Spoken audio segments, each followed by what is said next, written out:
आपका मेरे study channel में वेलकम करती हूँ। आज हम यूरोप कॉन्टिनेंट की शुरुआत करेंगे। अब तक हमने अफ्रीका कॉन्टिनेंट को कंप्लीट कर लिया है। यूरोप कॉन्टिनेंट, सबसे पहले हम यूरोप कॉन्टिनेंट की मैपिंग को देखेंगे।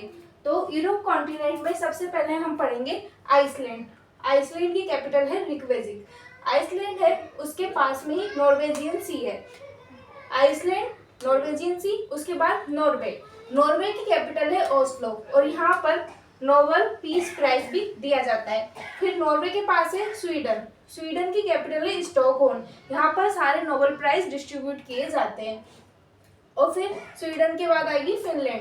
फिनलैंड फिनलैंड की कैपिटल है हेलेंसिकी। स्वीडन और फिनलैंड, इन दोनों के बीच में है गल्फ ऑफ बोथनिया। फिर फिनलैंड के बाद में 3 कंट्रीज आती हैं जिन्हें बाल्टिक कंट्री कहा जाता है, एस्टोनिया, लातविया, लिथुआनिया।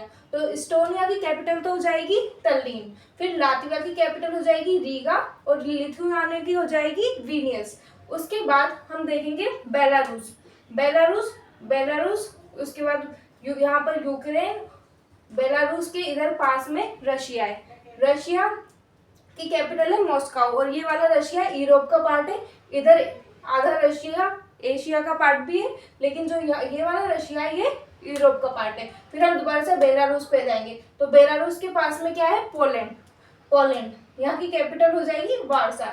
फिर उसके पोलैंड के बाद जर्मनी, इसकी कैपिटल है बर्लिन। फिर जर्मनी के बाद यहाँ पर है बेल्जियम, नीदरलैंड और लग्जमबर्ग। नीदरलैंड, बेल्जियम और लग्जमबर्ग, ये तीनों लोलैंड कंट्रीज कहा जाता है इन्हें, क्योंकि ये बहुत नीचे हैं और यहाँ पर पानी भी बहुत जल्दी भर जाता है। फिर उसके बाद जो ये नीदरलैंड, बेल्जियम और ब्रुसेल्स है, इसके पास में है फ्रांस। अब फ्रांस के ऊपर है इंग्लिश चैनल। तो इंग्लिश चैनल और ब्रिटेन के बीच में, उसके बाद क्या आएगा, फ्रांस और जो ब्रिटेन है इसके बीच में इंग्लिश चैनल।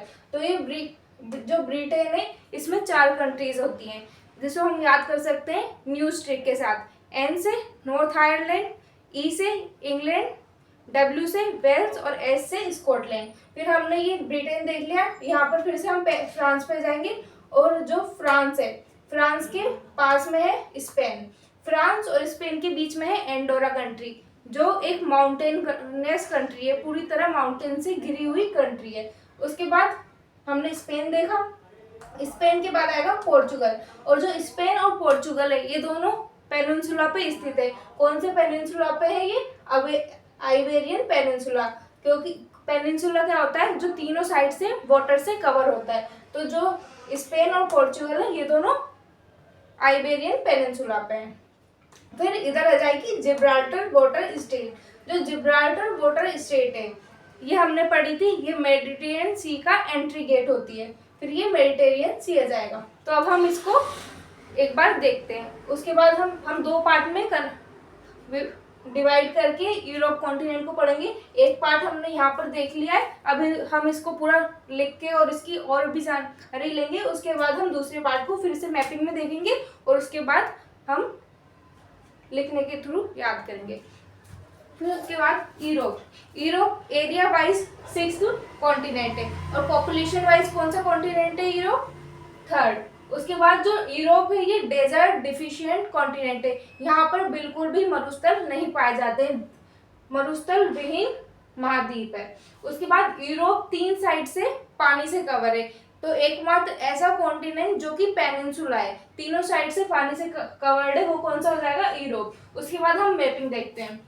सबसे पहले हमने पढ़ा आयरलैंड की कैपिटल है रिकवेजिक और आयरलैंड है ये वर्ल्ड की नॉर्थ ईस्ट कैपिटल है, क्योंकि आयरलैंड के बाद इधर ऊपर की साइड नॉर्थ पोल हो जाता है। तो आयरलैंड वर्ल्ड की सबसे आइसलैंड की वर्ल्ड की नॉर्थ ईस्ट कैपिटल है रिकवेजिक। उसके बाद नॉर्वेजियन सी हमने पढ़ा, ये आइसलैंड है, यहाँ पर नॉर्वेजियन सी आ गया। नॉर्वेजियन सी के बाद हमने देखा था ये नॉर्वे की कैपिटल क्या हो जाएगी, ओस्लो। नॉर्वे की कैपिटल ओस्लो हो जाएगी और यहाँ पर नोबेल पीस प्राइज भी दिया जाता है। फिर जो नॉर्वे है इसकी कोस्ट कैसी है, फ्योर्ड कोस्ट। यहाँ पर बहुत कटा फटा तट है। आप यहाँ देख सकते हैं कि नॉर्वे की जो ये कोस्ट है बहुत फियर्ड है, बहुत कटी फटी है, क्योंकि यहाँ पर लगातार पानी का फ्लो कंटिन्यूअसली कटाव कर रहा है, इसलिए ये फ्योर्ड कोस्ट है। उसके बाद स्वीडन। स्वीडन की कैपिटल है स्टॉकहोम, और स्टॉकहोम में ही पूरे नोबेल प्राइज दिए जाते हैं। केवल शांति का नोबेल प्राइज कहाँ पर दिया जाता है?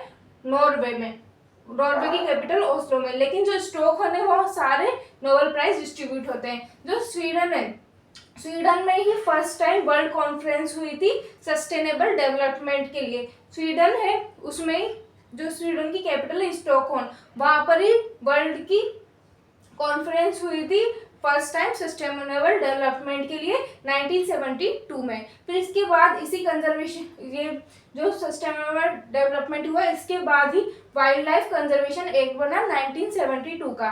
फिर इंडिया में टाइगर प्रोजेक्ट 1973 में ही ये स्टॉकहोम में जो कॉन्फ्रेंस हुई उसके बाद ही चलाया गया। फिर फिनलैंड, फिनलैंड हमने देखा ये नॉर्वे, स्वीडन, फिर यहाँ बोस्निया में, उसके बाद फिनलैंड। फिनलैंड की कैपिटल है हेलेंसिकी। फिनलैंड में 1952 में ओलंपिक हुआ था जिसमें जो इंडिया के पहला व्यक्तिगत पदक हासिल किया, फर्स्ट इंडिविजुअल मेडल इंडिया लाया जो फिनलैंड में जो ओलंपिक हुआ था 1952 में। तो कौन लाया था ये first individual medal? KD Jadhav wrestler थे।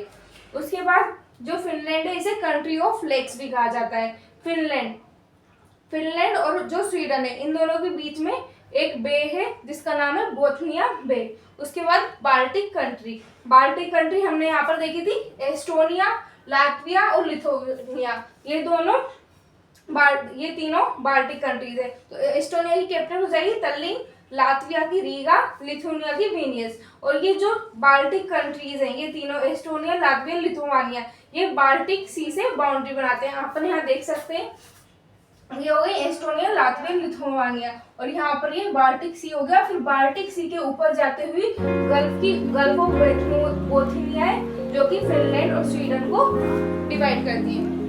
आज के लिए इतना ही, कल हम आगे की मैपिंग को देखेंगे। Thank you.